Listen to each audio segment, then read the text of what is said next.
नमस्कार दोस्तों, कैसे हैं आप सब। आज हम बात करेंगे कोरोना महामारी पर नियंत्रण पाती सरकारें।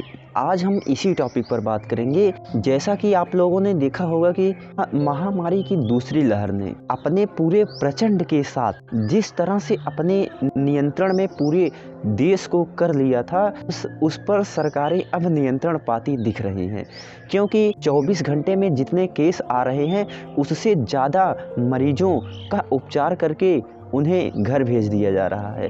तो यह उपलब्धि भारत के लिए एक नई आशा का उमंग है, क्योंकि महामारी से त्राहि त्राहि कर रही पूरी दुनिया ने महामारी के प्रकोप को देखा है। भारत ने पहली लहर में तो विजय हासिल कर ली थी, लेकिन दूसरी लहर में जिस तरह से लोगों की मृत्यु हो रही थी वह काफ़ी चिंताजनक था। अब भी जब सरकार कोरोना को अपने नियंत्रण में धीरे धीरे कर रही है, उस समय भी हजारों लोगों की प्रतिदिन मृत्यु हो रही है, जो कि एक बड़ा मुद्दा है। अभी सरकारें मृत्यु पर नियंत्रण नहीं पा पाई हैं। इसी को देखते हुए आज हम कोरोना महामारी के दूसरे लहर के बारे में बात करेंगे और सरकारें किस प्रकार से नियंत्रण पा रही हैं। तो आइए देखते हैं। महामारी की दूसरी लहर लोगों द्वारा और कुछ एजेंसियों द्वारा कहा जा रहा है कि महामारी की दूसरी लहर में कुंभ मेले और चुनावों का बड़ा योगदान है, लेकिन कुछ एजेंसियां कह रही हैं कि चुनावों से कोरोना महामारी की दूसरी लहर आई है तो उन राज्यों में कैसे फैली जहां चुनाव नहीं हुए।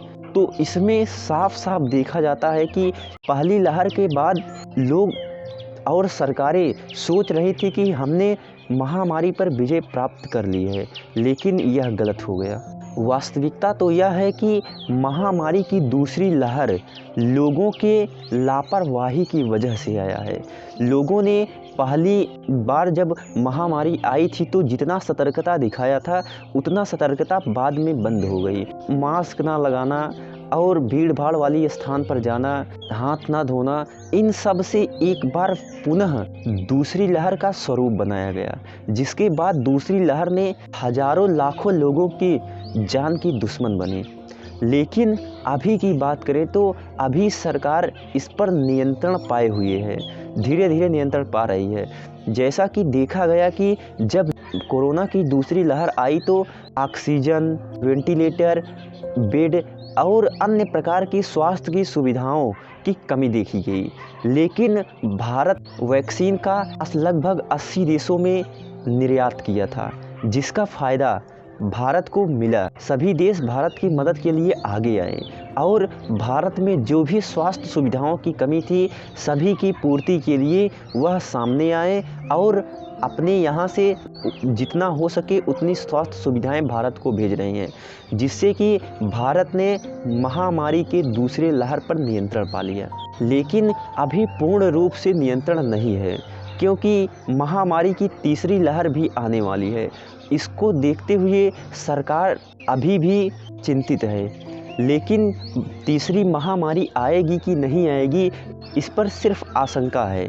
और बताया जा रहा है कि तीसरी खासकर बच्चों के लिए ज़्यादा हानिकारक होगी, क्योंकि तब तक लगभग 70% लोगों का वैक्सीनेशन हो चुका होगा, लेकिन बच्चे 18 साल से नीचे के जितने बच्चे हैं उनके लिए दिक्कत हो सकती है, क्योंकि अभी उनका वैक्सीनेशन नहीं हो पाया है और 18 साल से ऊपर के लगभग लोगों का हो गया है।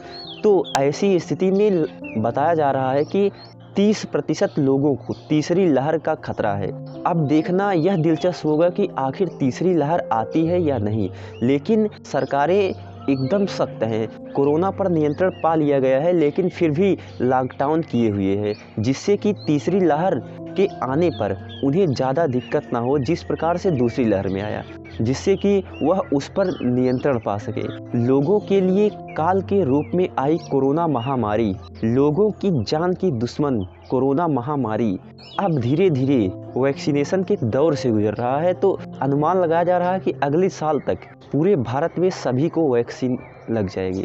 तो आप लोगों को यह वीडियो कैसा लगा हमें अवश्य बताएं। धन्यवाद।